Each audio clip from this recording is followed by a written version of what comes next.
In our lesson for March the 16th, we continue in our study of the book of Proverbs, and we continue with our focus on wisdom.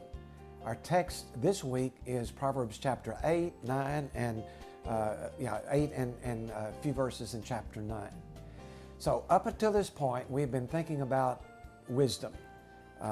We've heard wisdom's warning, chapter 1, verses 20 to 23. We've heard about wisdom's rewards, the things that wisdom benefits us with in chapter 2, wisdom's blessings in chapter 3. But now the writer of Proverbs in chapter 8 takes it a step further and, in a sense, gives wisdom a face. The writer of Proverbs personalizes wisdom, and beginning now in verse 8, wisdom is actually speaking to us. If you have your Bible, look at it, how the transition goes. Verse 1 of chapter 8, does not wisdom call out? This is still the writer of Proverbs. Does not wisdom call out? Does not understanding raise her voice on the heights along the way, and so forth? We'll look at that in a moment. And then verse 4, to you, O men, I call out. So beginning in verse 4 now, wisdom is actually speaking. And so we have wisdom with a face, wisdom personalized. And in this, we are enabled to learn a little bit more about wisdom and to relate more clearly to wisdom. So I wanted you to notice that transition now in chapter 8. So he deals in chapter 8 with wisdom's relationship to us. And again, we see wisdom here as the aggressor. Wisdom calls out to us. In other words, it's no longer the writer of Proverbs saying to us, oh, you need to live in the fear of the Lord. You need to be wise and live wise. You need to listen to wisdom. At this point now, wisdom takes the initiative. And wisdom herself speaks out to us. And notice the two dimensions of wisdom's approach. Verses 2 and 3, the writer of Proverbs says that wisdom calls everywhere from all stations of life. On the heights along the way, verse 2, where the paths meet, she takes her stand. Then verse 3, beside the gates, leading into the city, at the entrance, she cries aloud. So this can be interpreted in two different ways. Some commentators say that the writer of Proverbs is attesting that there is no dimension of life isolated from the scope of wisdom's appeal.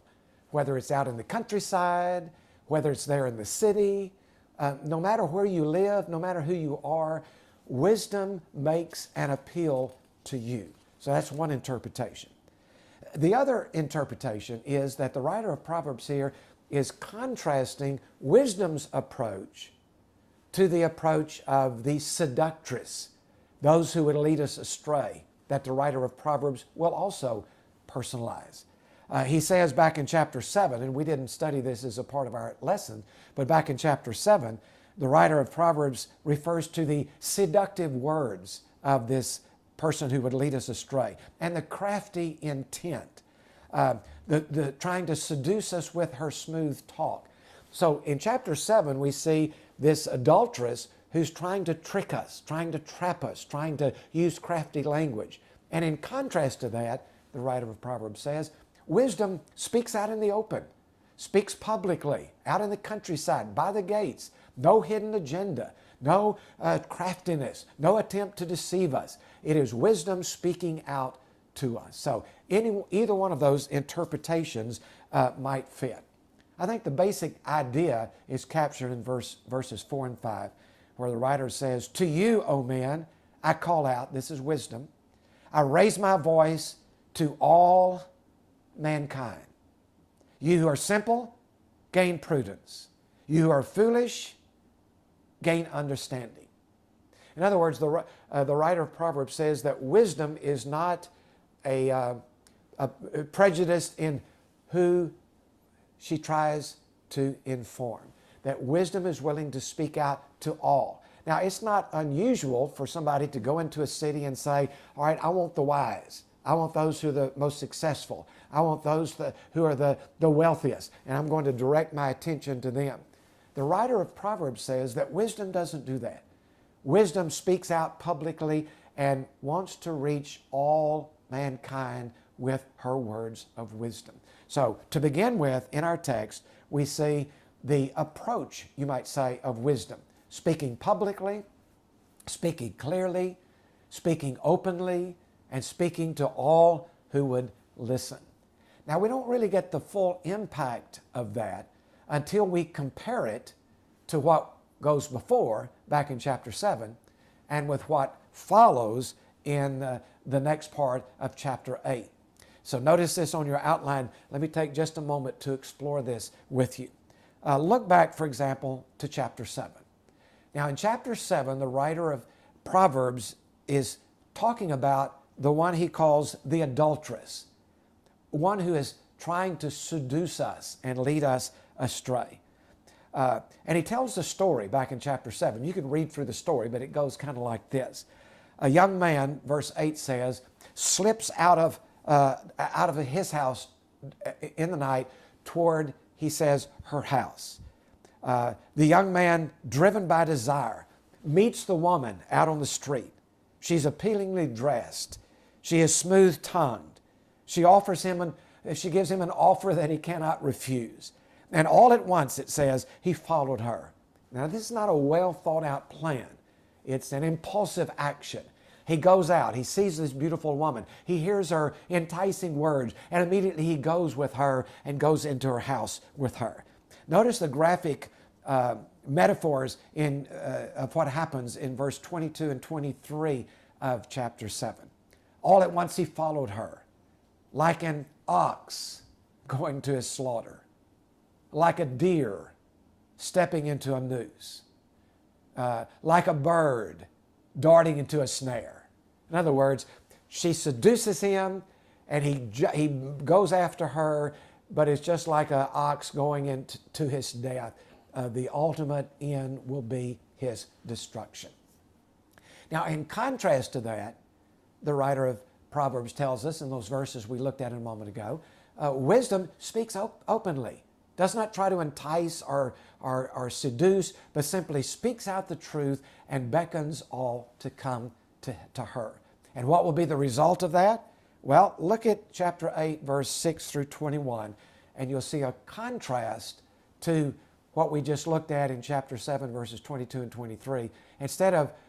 When you follow wisdom, instead of going to your death, as when you listen to the seductress, you go to the experience of life. And you can explore verses 6 through 21 and see that a little more clearly.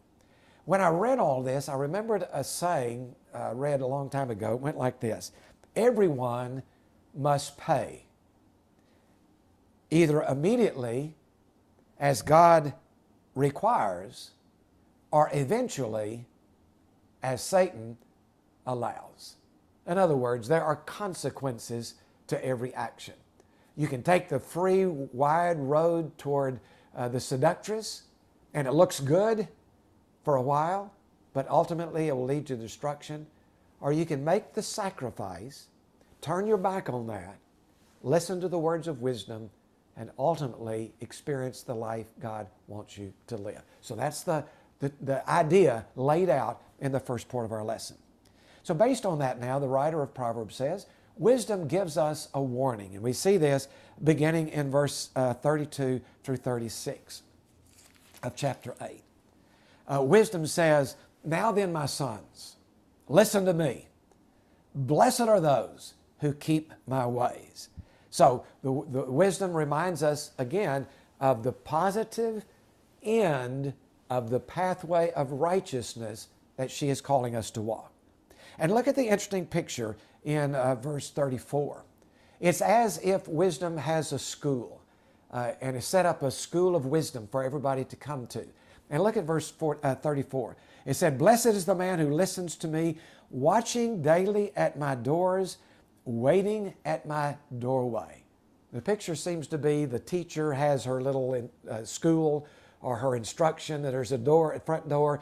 Let's just say she opens at 8 o'clock.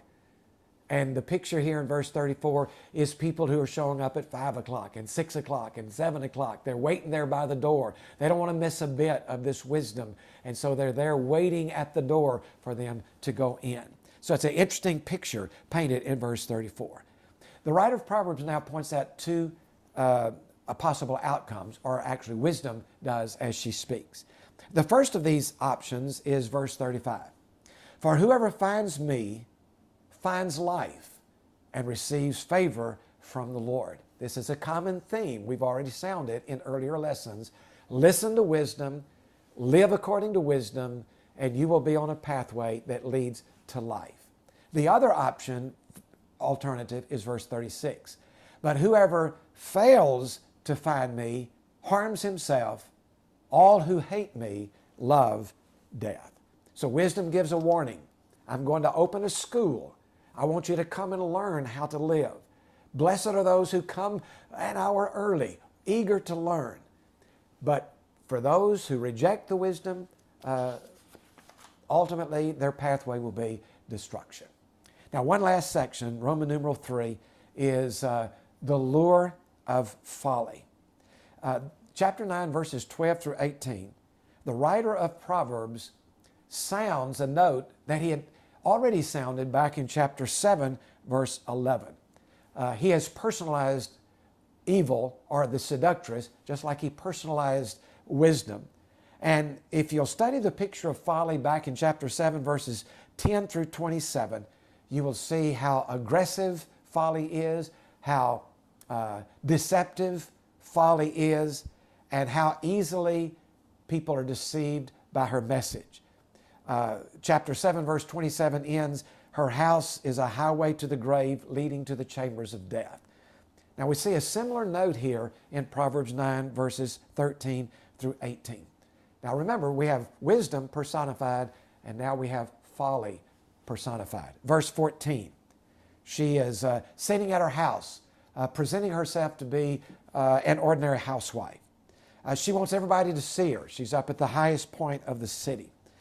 She suggests that listening to her is the simplest and the easiest way to live, verse 16. She tempts passersby with forbidden fruit, verse 17. Verse 18, the Bible talks about the spell folly weaves on those who come her way. So the whole lesson that we've looked at now is a contrast between wisdom personified, who calls us to walk in the way of righteousness and promises us ultimate benefit, and folly now, who tries to entice us to follow her pathway that will lead ultimately to death. Now, how does this apply to us today? Well, if you'll notice on the outline down at the bottom, there are some practical applications to the lesson. Simply the reminder that life is full of choices every day. We can go either direction, and either direction has an appeal. Bullet point number 3, it's not always easy to discern between the voice of wisdom and the voice of folly. We need to, you can explore that with your class. Bullet point number 4, remind them that all of our choices have consequences. So these are practical applications to this lesson from Proverbs 8 and 9 about the prosperity that comes when we follow wisdom and the degradation that comes when we follow folly.